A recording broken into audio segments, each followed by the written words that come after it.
semuanya, kenalin nama aku Najwa Sarvina dengan NIM F0A02512. Aku dari Prodi Kimia Industri Fakultas Sains dan Teknologi. Di sini saya akan membuat video mengenai cara pengendalian korosi. Korosi itu apa sih? Korosi adalah proses kerusakan logam akibat reaksi elektrokimia dengan lingkungan. Proses korosi tidak dapat dicegah karena reaksi korosi merupakan reaksi yang nilai perubahan entropi reaksinya negatif.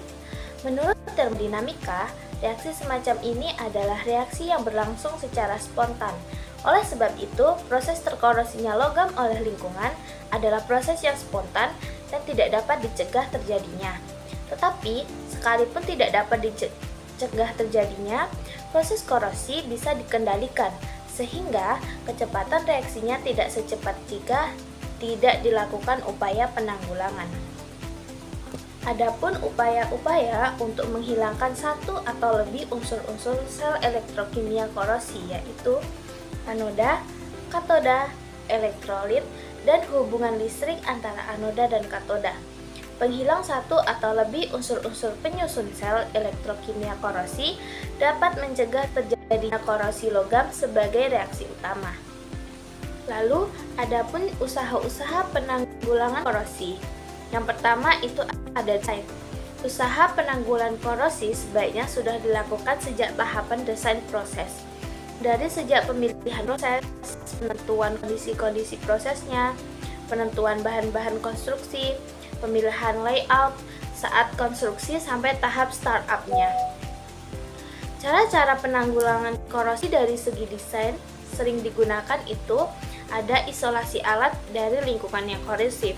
Cara ini merupakan cara tertua dan masih tetap efektif untuk menghindari terjadinya korosi. Di antara cara-cara yang sering dipakai adalah yang pertama, jangan meletakkan peralatan langsung di tempat yang banyak bahan korosif yang bisa menyebabkan karat. Kedua, jangan menempatkan peralatan di arah angin yang membawa uap air atau zat kimia lain yang bisa menyebabkan korosi.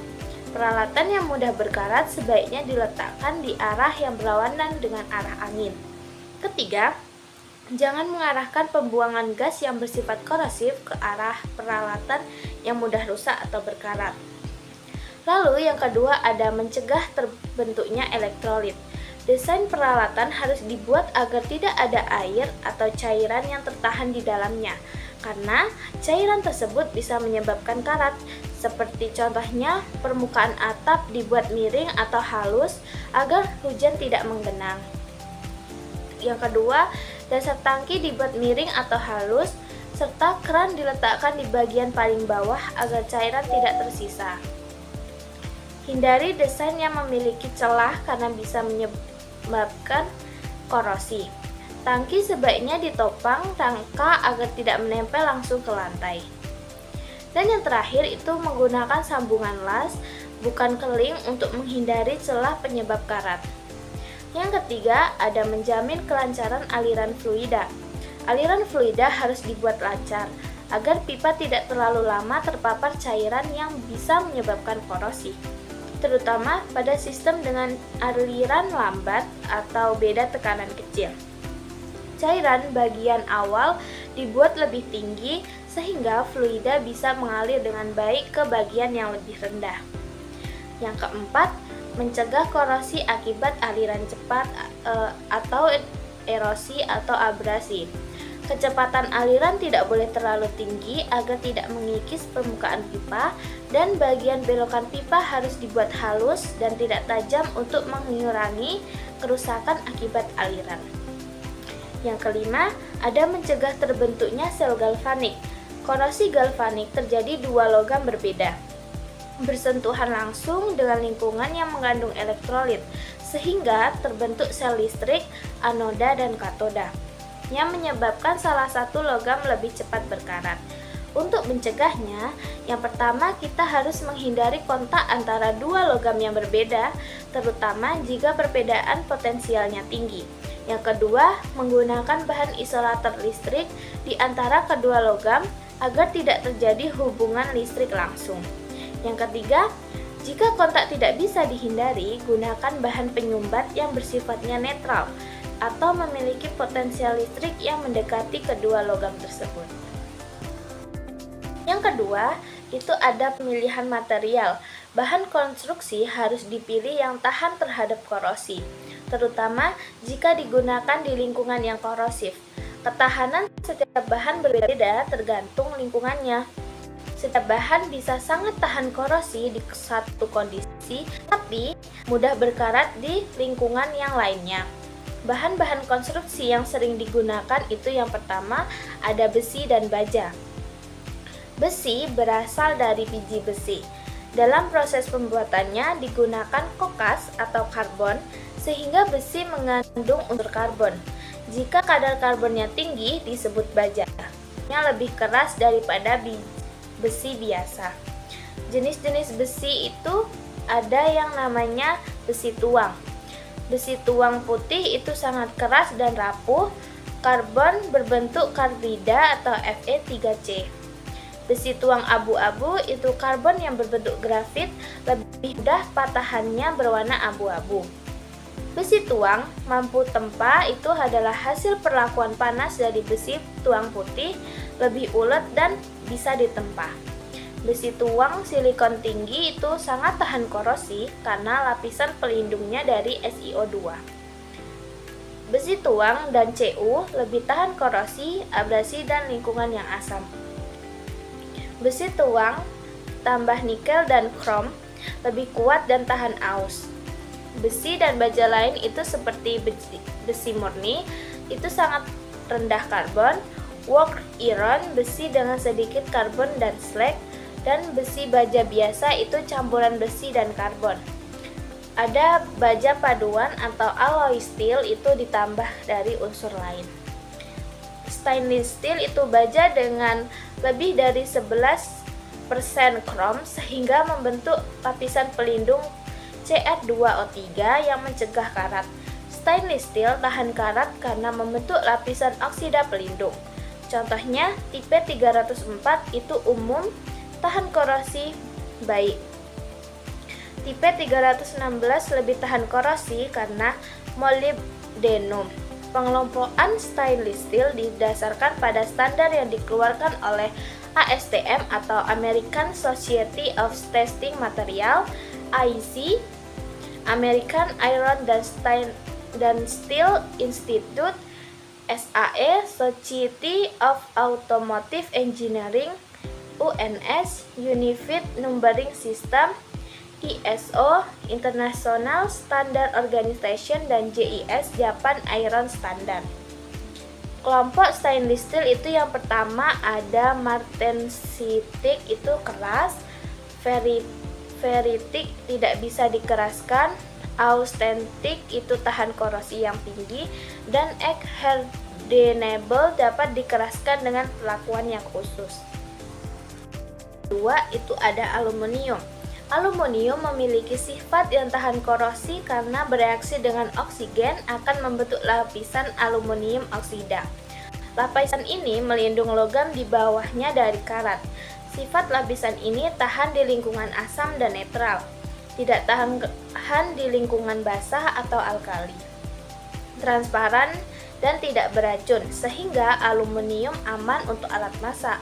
Walaupun aluminium sebenarnya mudah bereaksi, lapisan Al2O3 yang terbentuk membuatnya tetap tahan korosi. Pembentukan lapisan ini bisa terjadi secara alami atau dicepat dengan proses anodising, yaitu proses pelapisan aluminium dengan oksida menggunakan arus listrik searah. Aluminium juga sering digunakan untuk galvanisasi aluminium pada besi. Besi dilapisi aluminium agar terlindung dari korosi karena lapisan aluminium oksida, dan paduan aluminium atau alloy dicampur dengan logam lain seperti kromium untuk meningkatkan ketahanan dan kekuatan, tembaga untuk meningkatkan kekuatan tarik, silikon untuk meningkatkan kekerasan dan ketahanan panas, titanium untuk meningkatkan kekuatan dan ketahanan korosi. Yang ketiga ada timah hitam atau timbal. Adalah logam lunak digunakan untuk pensil 2B karena sifatnya empuk. Paduan dengan sedikit tembaga cocok untuk lingkungan yang asam sulfat. Jika dipadukan dengan timah putih, dapat dipakai untuk pipa air minum. Tidak tahan terhadap asam nitrat, asam klorida, dan asam organik, sehingga tidak cocok untuk lingkungan tersebut. Yang keempat, ada tembaga. Tembaga adalah logam yang baik menghantarkan panas dan cukup tahan korosi, terutama di udara. Di udara, tembaga bisa membentuk lapisan tembaga oksida yang melindungi permukaan.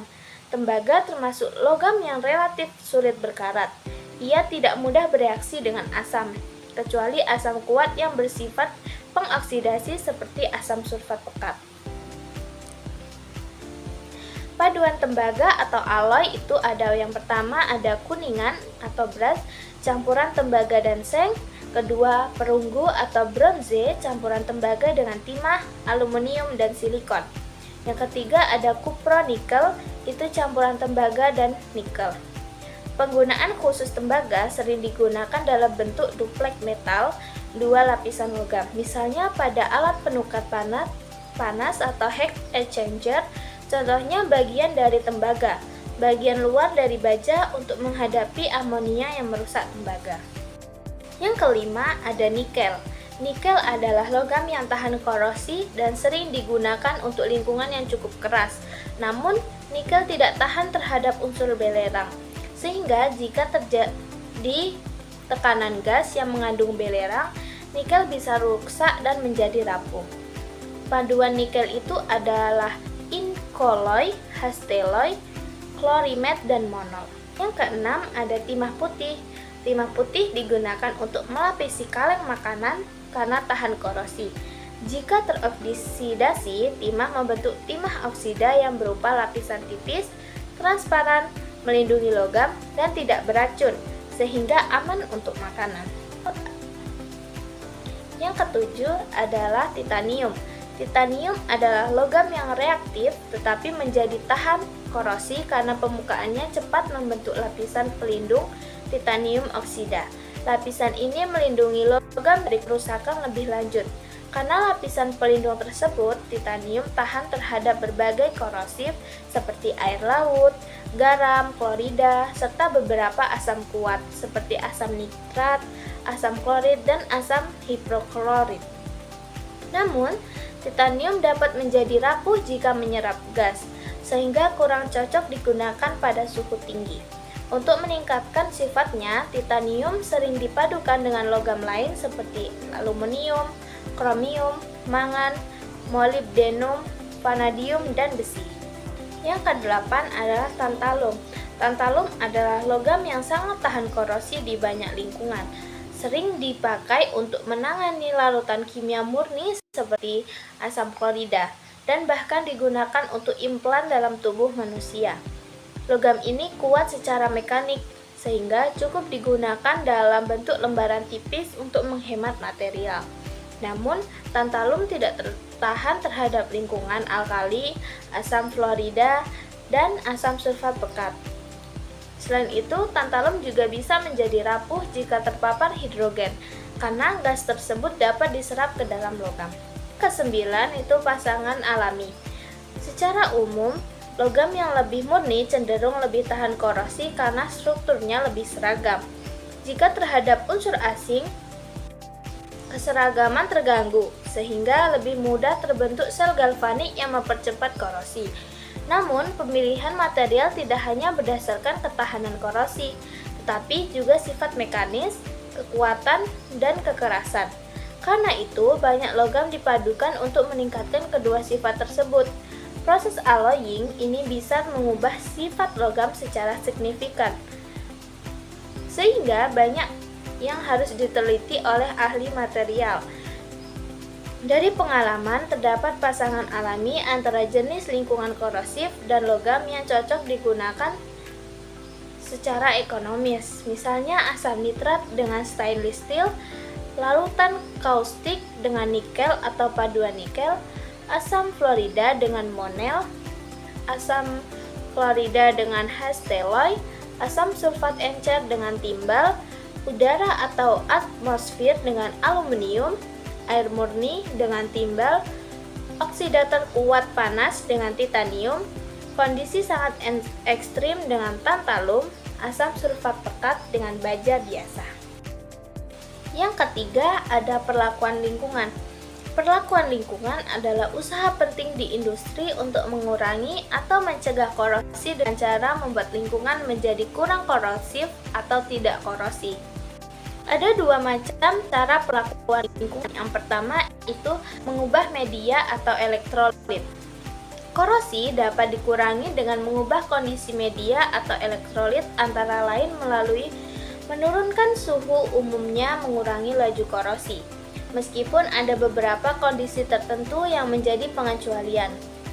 Mengurangi kecepatan aliran dapat menurunkan korosi dan mencegah erosi atau abrasi pada permukaan logam. Menghilangkan oksigen atau zat pengoksidasi penting dalam sistem boiler untuk mengurangi korosi. Mengontrol atau menurunkan konsentrasi elektrolit biasanya menurunkan laju korosi.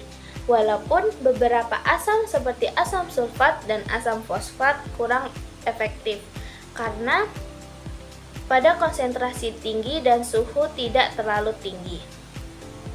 Secara umum, semakin ringan kondisi lingkungan seperti suhu, aliran, oksigen, dan konsentrasi, semakin rendah resiko korosi pada peralatan. Yang kedua, ada penggunaan inhibitor.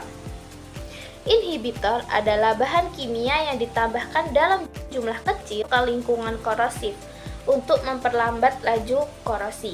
Berdasarkan cara kerjanya, inhibitor dibagi menjadi: yang pertama, inhibitor anodik. Itu adalah menghambat reaksi anodik dengan membentuk lapisan pelindung pada permukaan logam. Kedua, inhibitor katodik. Menghambat reaksi katodik dengan membentuk lapisan atau endapan yang menghalangi kontak logam dengan lingkungan.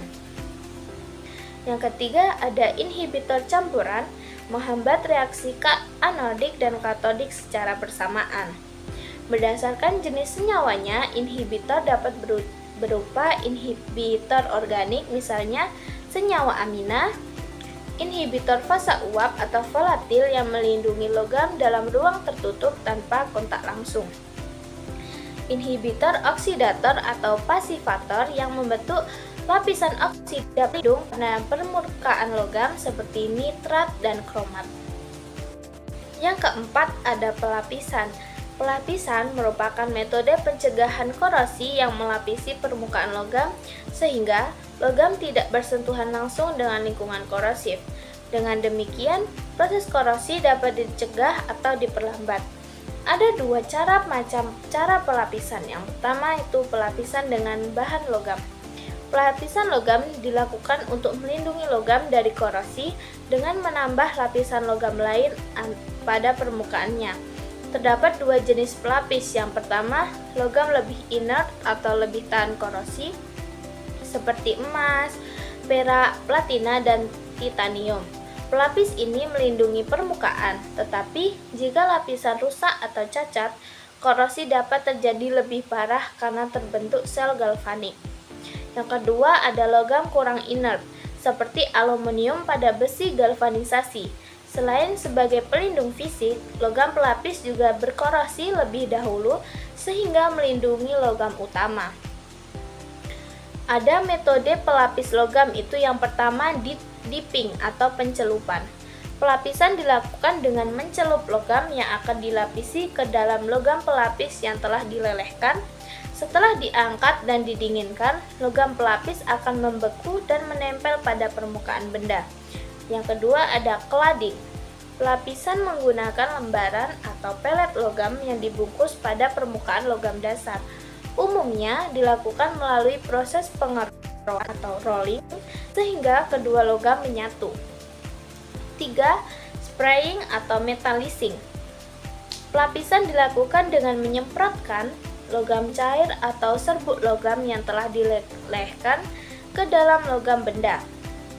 Metode ini sering digunakan pada tangki, jembatan, kapal, dan peralatan baja lainnya. Keempat, ada electrodeposition atau electroplating atau penyempuhan. Pelapisan menggunakan arus listrik dengan meredam benda dalam larutan elektrolit yang mengandung logam pelapis. Ketebalan atau kualitas lapisan dipengaruhi oleh arus listrik, waktu pelapisan, dan dekomposisi elektrolit. Yang kelima ada vapor deposition. Logam pelapis diuapkan dalam ruang vakum, kemudian uap logam tersebut diendapkan pada permukaan logam yang akan dilapisi. Metode ini umumnya digunakan untuk komponen kritis karena biayanya tinggi. Yang keenam ada diffusion coating. Pelapisan dilakukan melalui perlakuan panas heat treatment sehingga logam pelapis difusi ke permukaan logam dasar dan membentuk lapisan paduan. Contohnya adalah cerardising atau pelapisan seng, pelapisan kromium, dan pelapisan aluminium. Yang kedua ada pelapisan non-logam. Pelapisan non-logam digunakan untuk mengisolasi logam dari lingkungan korosif. Bahan pelapis yang digunakan dibagi menjadi dua jenis, yaitu pelapis dengan bahan organik itu dilakukan menggunakan cat polimer yang berfungsi sebagai lapisan pelindung sekaligus memperindah tampilan. Metode ini merupakan cara yang paling banyak digunakan untuk pengendalian korosi. Agar hasilnya efektif, perlu diperlukan persiapan permukaan, yaitu dengan membersihkan karat, debu, minyak, dan kotoran lain. Pemilihan cat primer berfungsi meningkatkan daya lekat dan dapat mengandung bahan anti korosi seperti seng kromat atau serbuk seng. Terus pemilihan cat dari luar yang harus berkualitas baik dan diaplikasikan dengan ketebalan yang cukup. Pengecatan perlu dilakukan secara berkala karena kerusakan kecil pada pelapis cat dapat memicu korosi yang lebih parah pada logam di bawahnya. Nah, yang kedua itu ada pelapisan dengan bahan anorganik. Pelapisan dilakukan dengan membentuk lapisan hasil korosi yang bersifat protektif pada permukaan logam. Lapisan anorganik ini berfungsi sebagai pelindung korosi dan sering digunakan sebagai lapisan dasar sebelum proses pengecatan. Contohnya ada anodising adalah membentuk lapisan aluminium oksida pada aluminium. Phosphatising adalah membentuk lapisan fosfat pada dasar pengecatan. Chromatising adalah membentuk lapisan kromat pada baja magnesium atau seng, dan oksida coating adalah membentuk lapisan oksida melalui pemanasan logam. 5. Ada proses katodik. Proses katodik adalah metode pencegahan korosi dengan mengubah logam yang dilindungi menjadi katoda, sehingga tidak mengalami korosi. Caranya dilakukan dengan memberikan elektron ke logam tersebut untuk menekankan reaksi korosi. Terdapat dua metode proteksi katodik, yaitu pertama sistem arus luar atau impressed current. Proses ini dilakukan dengan memberikan arus listrik searah dari sumber luar ke struktur yang dilindungi. Sistem ini menggunakan anoda inert atau tahan korosi seperti grafit atau duriron sebagai bagian dari rangkaian listrik. Yang kedua ada sistem anoda tumbal, itu dilakukan dengan menghubungkan struktur ke logam yang lebih mudah terkorosi, sehingga magnesium, aluminium, atau seng, logam tersebut akan terkorosi terlebih dahulu menjadi tumbal, sehingga struktur utama tetap terlindungi. Metode anoda tumbal banyak digunakan pada kapal laut dan instalasi pengeboran minyak lepas pantai. Dan yang terakhir itu ada proteksi anodik. Proteksi anodik adalah metode pencegahan korosi dengan memberikan arus listrik dari luar untuk mempercepat pembentukan pelapisan pelindung dari permukaan logam. Lapisan ini kemudian melindungi logam dari korosi lebih lanjut. Metode ini hanya dapat digunakan pada logam yang mampu membentuk lapisan pasif seperti baja, nikel, kromium, titanium, dan paduannya. Agar efektif, arus yang diberikan harus dikontrol sehingga logam tetap berada dalam kondisi pasif. Biasanya menggunakan potentiostat.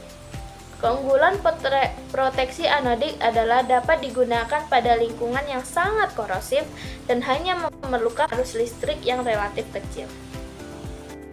Sekian video dari saya, semoga bermanfaat untuk kita semua. Terima kasih. Wassalamualaikum warahmatullahi wabarakatuh.